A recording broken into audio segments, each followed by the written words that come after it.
Next up, she's our favorite check-in from the mountains of Colorado, and she just got back from the Golf Creator Open, a first-of-its-kind event.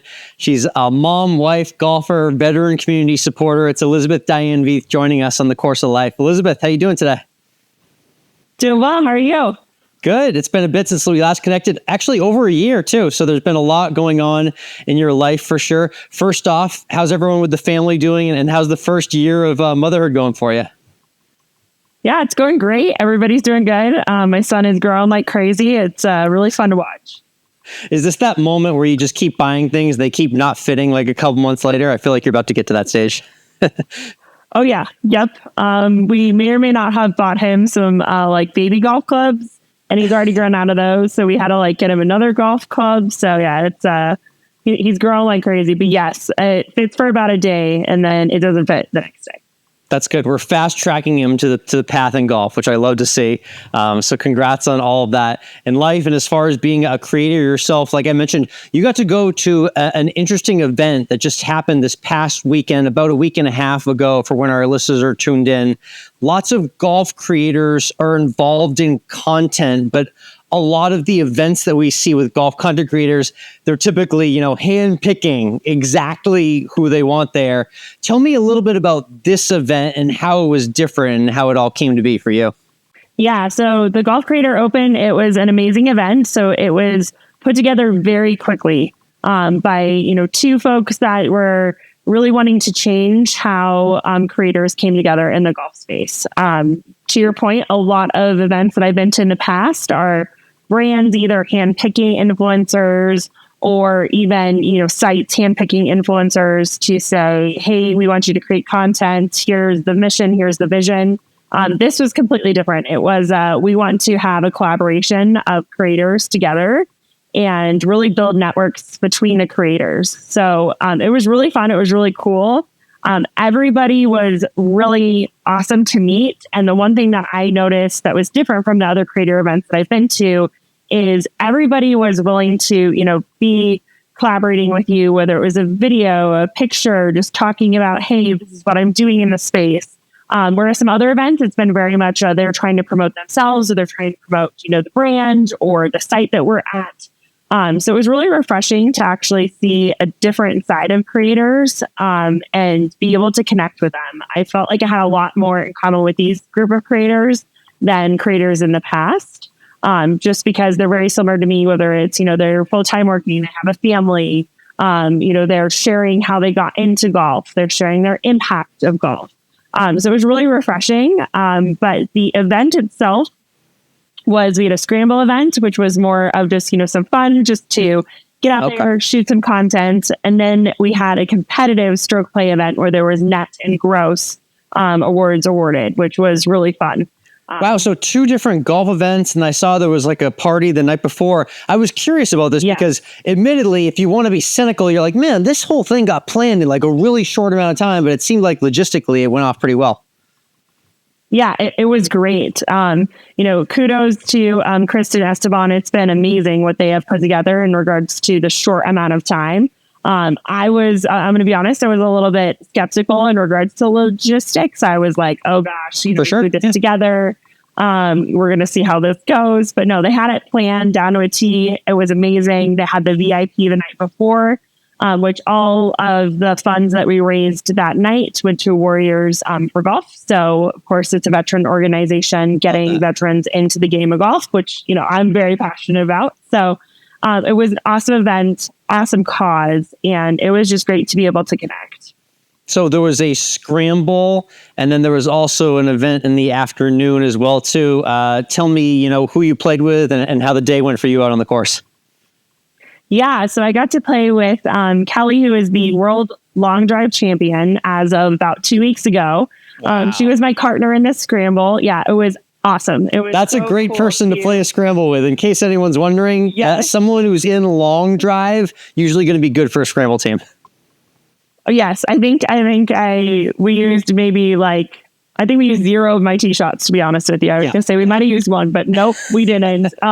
It was great. It was awesome to have her on the team. I got to pick her brain about the struggles that she had in regards to getting to that point of winning that title, of battling some things from an athlete standpoint, what her training schedule looked like. So it was very cool to sit with her and to really talk through what her schedule looks like, what she's doing. She's based in Canada, so it's really cool to hear, what she's doing for her job, and then how she's balancing training for something like that and being a professional athlete. So that was awesome. And then we had the stroke play event, which our group got kind of a little scrambled. Pardon the pun, but I'm going to use it.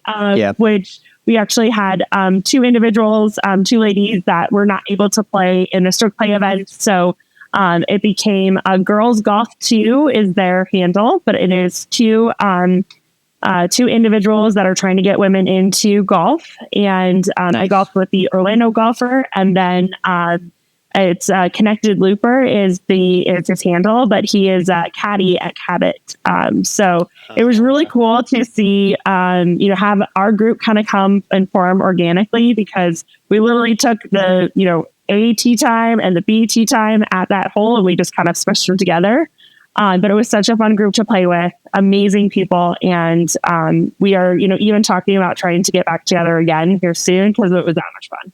Yeah, and I like seeing the presence of the women there and the female influencers who are holding it down and showing off their games as well too. And you actually got to connect with Piff and Peyton, who were the media hosts. Piff was last week's guest on The Course of Life, and I got to meet her earlier this year because she's a fellow Texan. But what was it like hanging out with the other, lady creators there as well?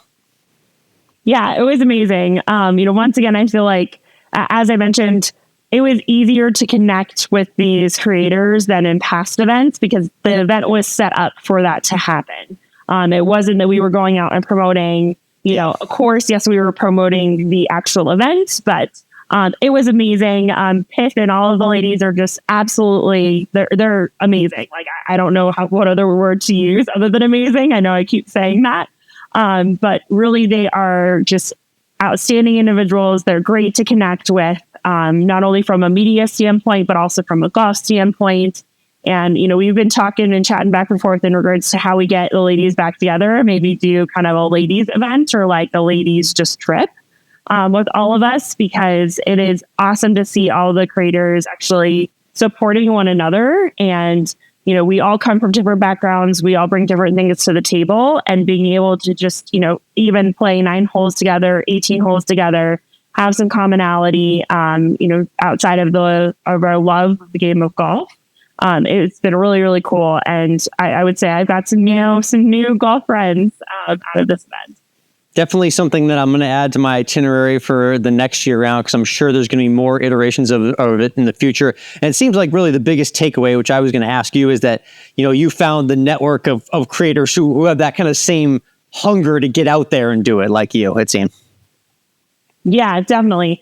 I would say that was, the difference. It's not just, hey, I have this as my full-time job, or, hey, this has been easy for me to do. It's very much we are all striving to, share our passion of the game, whether that's balancing a full-time career and doing that on the side, or, doing this full-time, and making sure that everybody's, understanding, hey, we love the game of golf and we're all trying to grow it. Definitely. Yeah. You're a great example of how there's many different ways for a woman at any age to get involved in the game too, no matter what their level of play is as well too. And I like that you showcase the different women themed events that you participate in on your Instagram.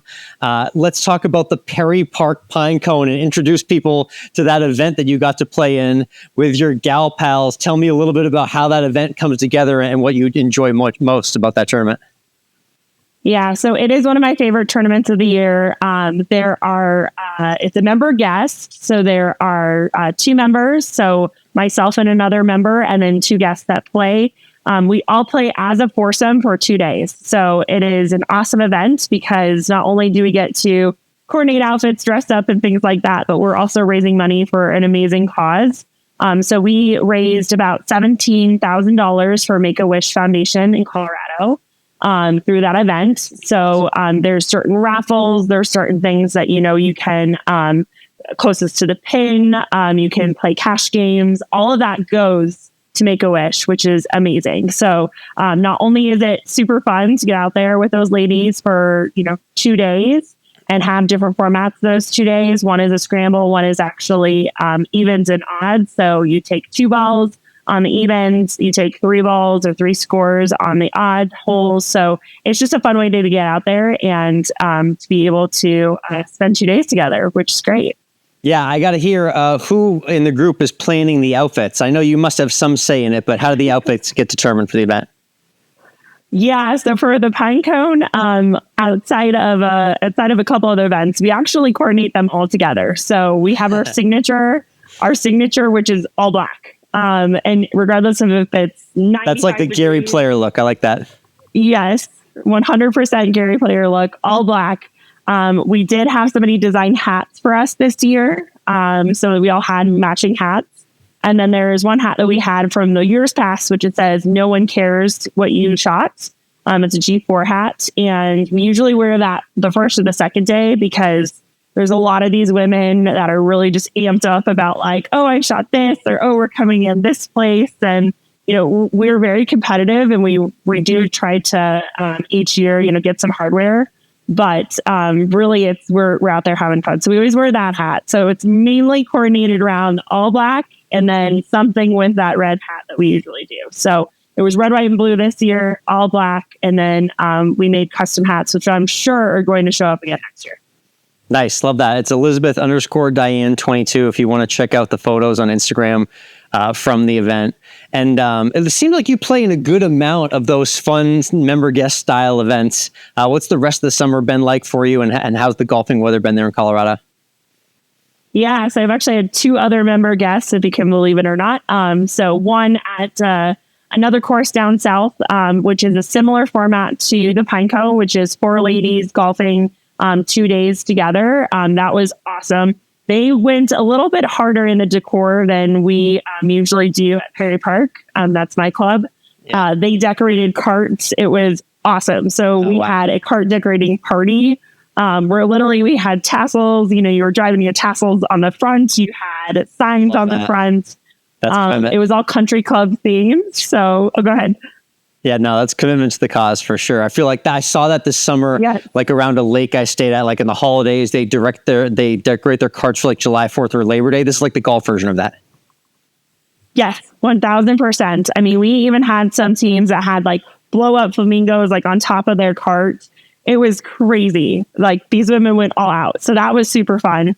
And so we played pretty well in that one. And then we had another member guest, which once again, it's all about the outfits this summer it has been, which was boots, bling, and birdies. So it was a Western theme, and got to actually spend the day with 3 of my guests that I brought to my course, playing just a fun round. We had different games on each hole. We wore cowboy hats. We wore, skirts. I haven't posted those pictures yet. They're coming. But yeah, it was a super fun event. So yeah, the summer has been filled with a lot of member guests, a lot of different tournaments, a lot of fun, and, getting to the weather, which is my least favorite topic at the moment. It is definitely fall here for sure. We had a day yesterday where we were in the 50s. We're back in the 70s today, which is pretty much fall in Colorado. Yeah, you guys are all over the place. We very much are. We're all over the place, even in the day. I mean, you can have in the morning, it can be super cold and you're freezing and you need like 5 jackets. And then in the afternoon, it's beautiful. And then it cools down again when the sun sets. I am just praying and crossing my fingers that the snow, unfortunately, that is coming, is not bad this year. So I can continue to play and continue to, sharpen my game. And once that first snow hits there, I know for you, I can see the despair in your Instagram stories. Yes, that is when I try to book flights to either Florida or Arizona very quickly. So. Love that. Yeah, in Colorado, amazing golfing destination that I have not gone to yet, but it's very, very high on my list. And you love showcasing a lot of the destinations in the area. And one of them that's very unique is the Broadmoor, which people know has hosted lots of major championships before. Annika Sorenstam famously won a U.S. Women's Open there back in the day. And they just hosted the U.S. Senior Open, which you got to check out there. Is that right? How was that? Yes, it was awesome. So I absolutely love the Broadmoor. I have golfed there multiple times. I actually got to golf the course. I was the last round before they closed it for the tournament. So Nice. it was very interesting to see what they were doing, specifically with the rough. I do have a video on my Instagram and TikTok where I literally drop a ball in the rough and it disappears. You did the drop and disappear. I love that. That's a classic on social media. It is very much so. It was crazy to see how the rough was. I mean, I struggled when I played getting out of it. The greens were super fast. There was one player that actually said that they were worse or harder greens than Augusta National. And I believe it. I've been to Augusta. I've seen those greens. The Broadmoor, because it is so hilly, you have the mountain effect where there's a mountain, literally Pikes Peak, everything rolls away from it. But the fun part is it's kind of in a valley. So you have the mountain effect and then you have the valley effect all at the same time on the same green. You can drop a ball literally in the middle of the green and you can drop, another ball and one will roll one way, one will roll the other. So the greens are very tricky, very, very deceiving to the eye as well. Like you can read it and it will break the other direction. So it was really cool to see how, the senior pros approached their not only short game with the rough, but then also their putts. Their putting was crazy to see. I mean, I think I saw multiple players 3 putt, sometimes even 4 putt. To the point where one of them, and I forget exactly who it was, but it was on 17 green. You got bleachers all around. He missed a putt. He just threw his putter over there. Was like, "This is what we're doing today." There was like, "Yep, that's the Broadmoor for you." So it was an amazing event, very, very well put on by the USGA. It was awesome to have professional golf back in Colorado and back at the Broadmoor because it's just an iconic venue. As you mentioned, the history there. Just the grounds, it's so gorgeous, and the resort there is so beautiful. It's one of my favorites. Yeah, when you see a course like that set up for a tournament and you see the greens that are that fast and sloped and you go there, I think it gives amateur golfers a lot of appreciation for just how perfect you have to hit putts for them to go in the hole correctly. And you see the pros even mess that up a lot too. So that's definitely a good learning lesson. If you haven't seen a tournament in real life, go see it at a course like that where there's like some amazing lightning fast contrasting greens. Definitely. Yeah. All right, Elizabeth, Diane, Veith joining us here on the Course of Life. Let's get to some rapid fire questions and check in with everything else going on in her life here. Real quick, I know you play a lot of golf. I know you said it was a bit of a mixed bag at the Golf Creator Open. Any highlight shot or moment from you recently there, though? Yeah, so my 7-wood for some reason decided to show up. My driver did not. And it was just one of those days where, what I felt like was usually on in my game was not on. And then my 7-wood, which usually I'm like, I was really resistant to pull it. But not being at altitude, I had to play that club a lot more than I usually did. I was hitting it like no other. I mean, straight, long, far. Anytime I pulled it out, I was like, okay. I mean, to the point where about halfway through the round, I was like, do I just start teeing off with this club because it's working that well? So that was kind of my highlight from a game standpoint because it was a little rough. My putting wasn't bad. It wasn't great, but I would say it was definitely an improvement from past rounds. So I was pretty happy with my 7-wood and my putting.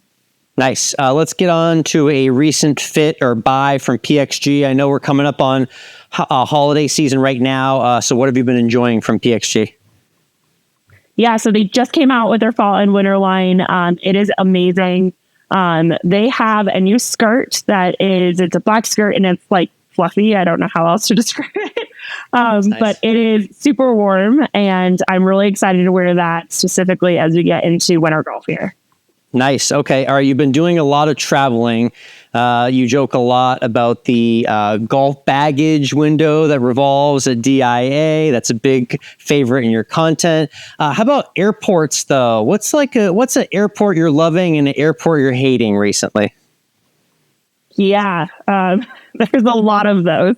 Yeah. So the one that I am loving recently is a really, really big shocker. It is Kansas City. It's crazy. Never been. They remodeled it. Yeah, they remodeled it. It is beautiful.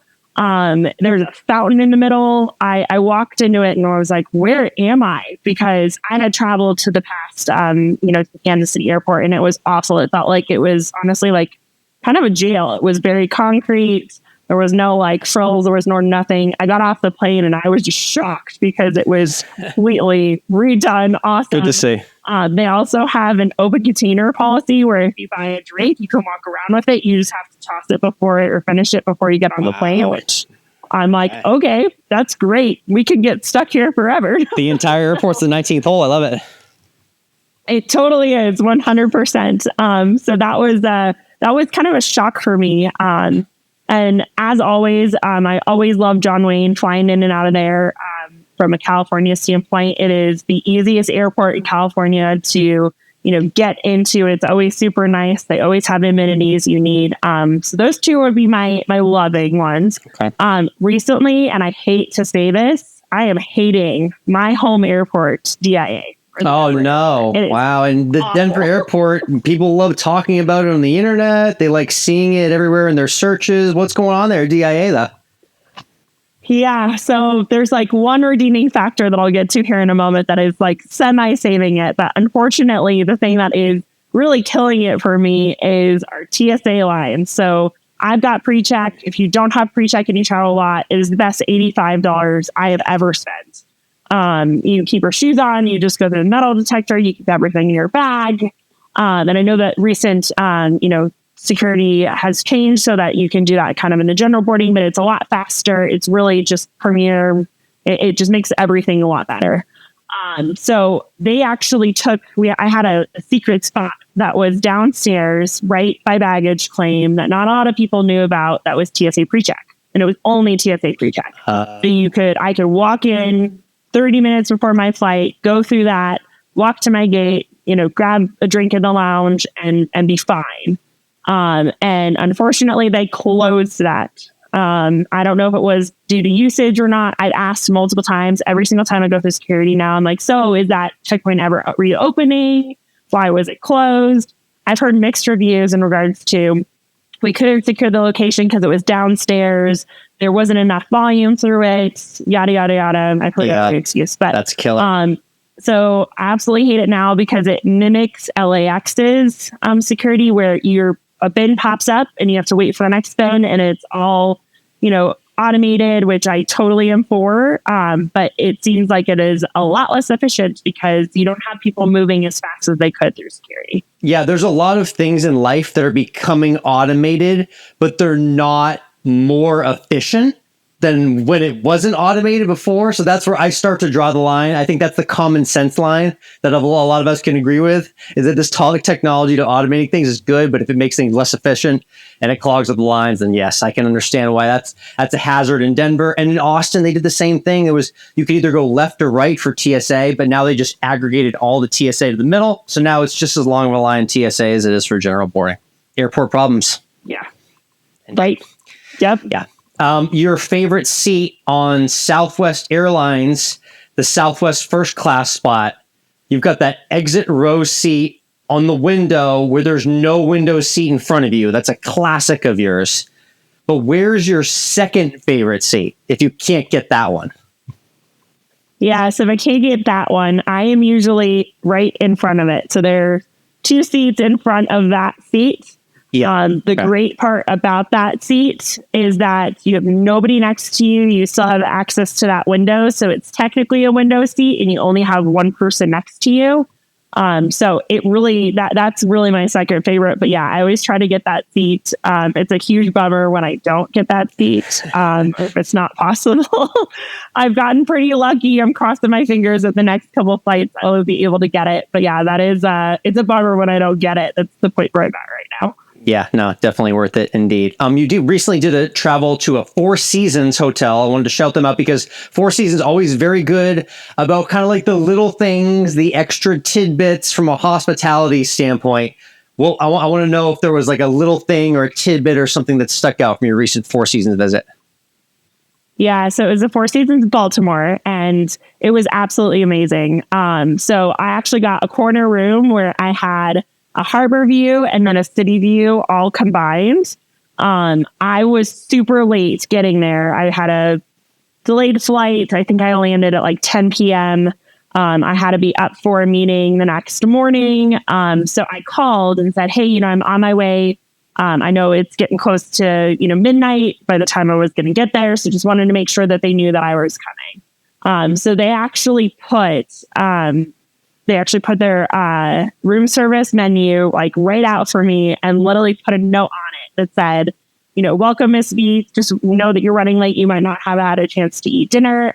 We are keeping our kitchen open until 11:30. It normally closes at 11. But if you call us by 11, we can go ahead and make sure that you have a meal for tonight, which was awesome because I had not eaten. Like I was planning to DoorDash something into the hotel. So that was huge. I mean, it was like, best service ever from a customer standpoint. So yeah, the Four Seasons definitely takes care of you for sure. There's always something like that with that brand. So shout out to them for that. Love that. Awesome. All right, Elizabeth, you know the deal. We end with our 19th hole question. So what's been a good meal or 19th hole experience that you've had recently?